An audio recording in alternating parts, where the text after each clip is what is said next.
Welcome back to another Wednesday on the Pagan Perspective. I'm your Wednesday host, Yeka, and this week on the Pagan Perspective, we are talking about past lives. So the question is actually quite involved that comes from a viewer, so I'll go ahead and post that down below if you want to read the details of it. But essentially, they ask two questions. The first is about a specific painting. They describe a painting of two Victorian women and ask if that's something that we have come across. And that is not. That's not the description of it doesn't sound familiar to me.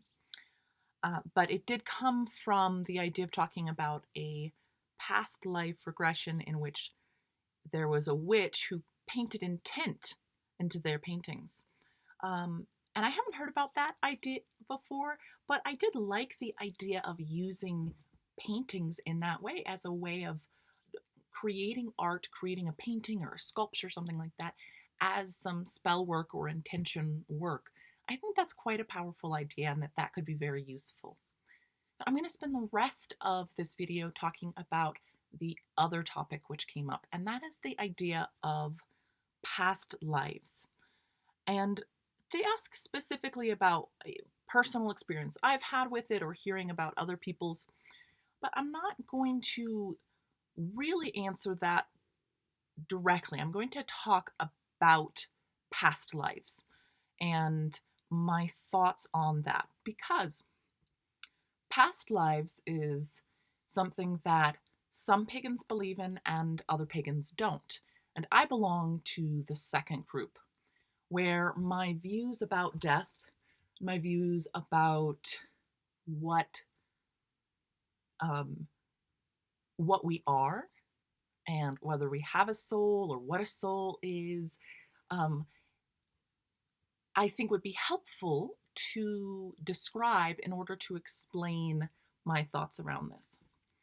So I want you to imagine a beach, a lovely sandy beach, and there's the waves coming in. It's low tide right now, and you can hear the water rushing and the waves back and forth, and the sand is a little bit damp. And you go out and you make this beautiful sand castle. You take whole cups of sand. It's made up of individual little tiny grains, right? But you put them together and you form this beautiful structure. And for a few hours, there it is. It's this wonderful structure that is made out of the beach. And yet, at the moment that it exists, it's made from the beach, it's part of the beach, but it's its own thing at the same time. And then a few hours later, the tide comes in, it's high tide, and that sand castle is washed away.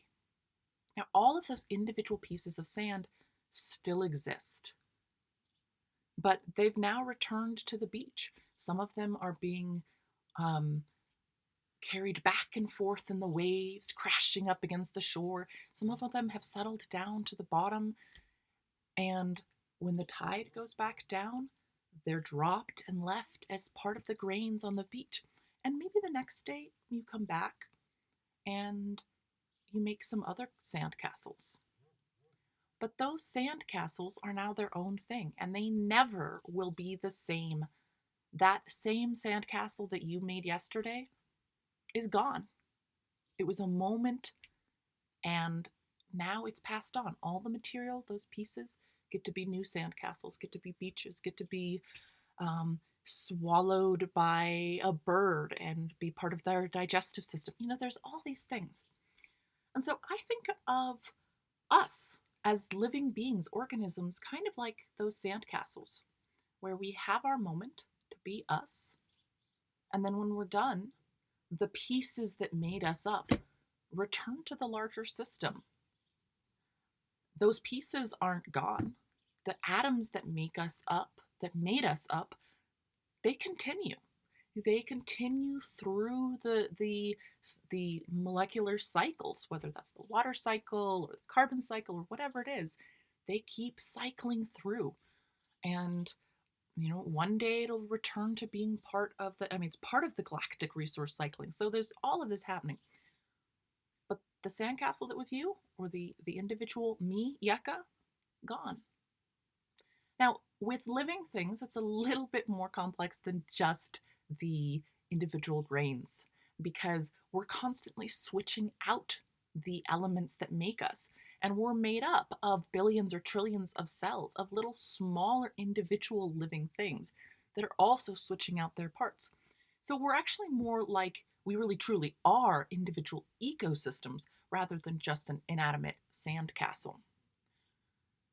But in that, I don't see there being a soul of something that carries on between the existence, between sandcastle to sandcastle, or continues through. There might be sandcastles that look like other sandcastles in the future, but they're never the same sandcastle. So, again, am I bothered that somebody else might believe in souls or believe in past lives? Not really. It's, I'm not particularly bothered one way, but that's or the other. But it just doesn't fit the way that I view the world. And in some ways, I think thinking that we've just got this one shot, to me, that makes this shot a really special one.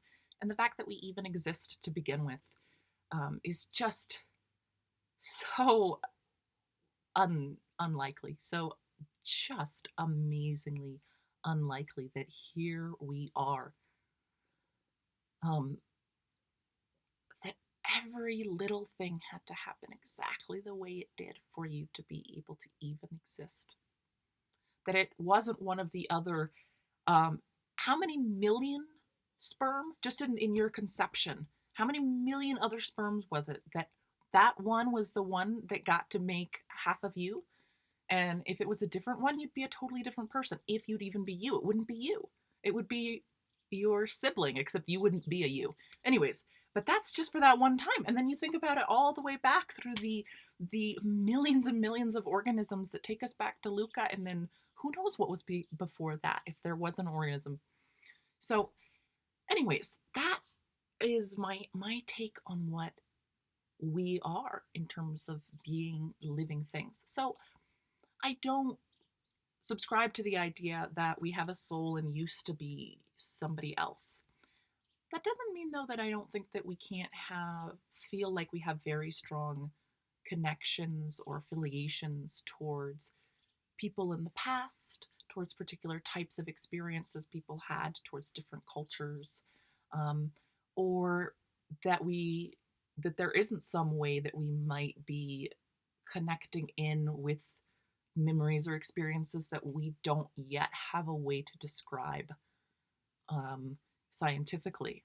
Just because we can't answer the question yet, doesn't mean or we that it's one, not a good question to ask, or two, that it isn't possible just because we don't have a way of answering it yet, or we don't have the background or the framework to understand it.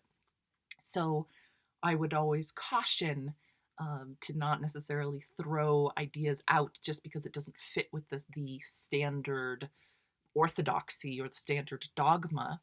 Um, but I also am not willing to